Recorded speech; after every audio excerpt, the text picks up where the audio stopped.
Hello viewers, আসসালামু আলাইকুম। আজকে আমরা গিয়েছিলাম কার্ডিবিতে কিছু শপিং করার জন্য। কারণ হচ্ছে আমি আমার জব থেকে একটা আম কার্ড আছে। কার্ড সিস্টেম €৫০ করে জমা হয় প্রতি মাসে আমার এই কার্ডটাতে। তো আমার ইউজ করা হয় নাই। সময় হয় নাই। তো আমার মেয়ের ছুটি চলতেছে। ভাবলাম যে ওকে সাথে নিয়ে কিছু কেনাকাটা করি। তো ভাবলাম চলো যাই আমরা। কোথায় যাওয়া যায়? ভাবলাম যাই কার্ডিবিতে, বার্লিনের সবচেয়ে বড় শপিং সেন্টার এবং সবচেয়ে দামি শপিং সেন্টার। তো মনে বাসা থেকে চিন্তা করলাম কি কেনা যায়? তারপরে পথে বসেও চিন্তা করলাম যে টাকাটারে খুব আ বাজে জিনিস কিনে নষ্ট না করে চলে যাই আমরা কিছু ভালো কিছু কিনি। তো ভাবলাম একটা ঘড়ি কিনে নিয়ে আসবো। তো ঢুকলাম, ঢোকার পরে কিছু ১ম দিকে একটু কসমেটিকের দিকে চলে গেলাম। যাওয়ার পরে কসমেটিকের দাম তো কি বলবো? আকাশচুম্বী। প্রত্যেকটা জিনিসের এত পরিমাণ দাম আমার চোখ আ কি বলবো যে আম চোখ আকাশে উঠে গেল বলে যেটা। এত পরিমাণ কিন্তু কোয়ালিটি খুব ভালো। এখানে তো সবসময় ভালো কোয়ালিটির জিনিস পাওয়া যায়। কিন্তু তারপরও এত দাম। গত যে সময় আমি আসতাম এর আগে, তখন এত দাম ছিল না। এখন আমি বলব যে ৩ থেকে ৪ ডবল দাম আগের তুলনায়। এত বেশি কেন আমি যা বুঝতে পারলাম না। জিনিসপত্রের দাম বেড়ে গেছে কিন্তু তার অর্থ এই না যে এত পরিমাণ দাম। তো এখান থেকে কিছু দেখে তারপরে আর কেনার সিদ্ধান্ত চেঞ্জ করলাম। চেঞ্জ করে পরে মেয়েকে বললাম যে, "চলো আমরা অন্যান্য সেকশনে একটু ঘুরি।"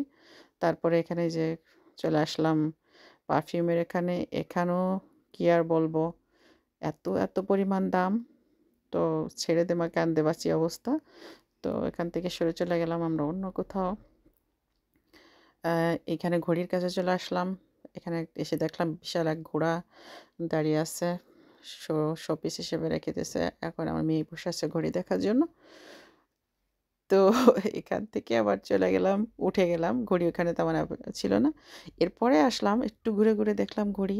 দেখে তো আমার ঘড়ি কেনা তো বাড়ির কাছে আমার টোটালি আমি এত শকড। €৫৩,০০০, €৫৪,০০০, তারপরে ৫,১০০, ২,৫০০, ৩,০০০ এসব দেখে এসবের নিচেই কোনো ঘড়িই নেই। ১,০০০ তো কখনোই কোথাও চোখে মেলে নাই। তো এটা দেখে তারপরে উঠে আসলাম। তারপর ভাবলাম যে একটুখানি ভিডিও নিয়ে নিই, সুন্দর ভিডিও। জুতার সেকশানে আসলাম, সেখানেও সেই একই অবস্থা। এই যে আমি হাসি দিচ্ছে, এখানে একটা চেয়ার, অদ্ভুত রকমের একটা চেয়ার ছিল। তা ভাবলাম চলো কেনাকাটা তো আর হলো না। তা আমরা একটু বিভিন্ন সেকশন দিয়ে ঘুরি। এরপরে জামা কাপড়ের সেকশনে চলে আসলাম। কারণ আ কার্ডিবি এত সুন্দর করে সাজিয়ে রেখেছিল। আর অ্যাকচুয়ালি এখানে সবসময় সাজানো গোছানো থাকে, সুন্দর পরিপাটি। কিন্তু এখন হচ্ছে এদের ক্রিসমাসের আমেজ চলে এসেছে। ডিসেম্বরের আগেই নভেম্বর থেকে শুরু করছে। এই যে ক্রিসমাসের গাছগুলো খুব সুন্দর করে সাজিয়ে রেখেছে। তো এটা দেখে আমরা ওখান থেকে সিদ্ধান্ত নিলাম যে বাইরে আমরা খাওয়া-দাওয়া করে অন্য কোথাও শপিংয়ে যাব। তো আস্তে আমরা এসব দেখে নিচের দিকে নামতে শুরু করছি আমরা। কারণ আমরা মনে হয় ৪ তলা বা ৫ তলার উপরে উঠে গেছিলাম। ওখান থেকে নেমে আ নামা শুরু করছি। এই যে আস্তে তো মাঝখান দিয়ে আমার মেয়েকে বললাম যে, "চলো যেতে ছোট্ট করে একটু ভিডিও নিয়ে নিই। এত সুন্দর জায়গা আবার কবে আসবো?" তো ওখান থেকে আমরা চলে যাচ্ছি। নিচের দিকেই নামতেছি। এই যে আপনারা দেখতে পাচ্ছেন খুব সুন্দর। আর ব্যাগগুলো তো ওহ মাই গড! ২,৫০০, ৩,০০০ এ হলো শুরু।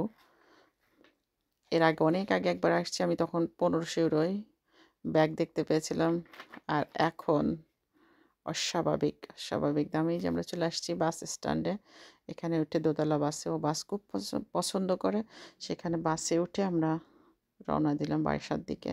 বাসার দিকের কাছে শপিং সেন্টার কাজ স্টার্ট আছে। আমরা ওখান থেকে কিনবো বলে চিন্তা করলাম।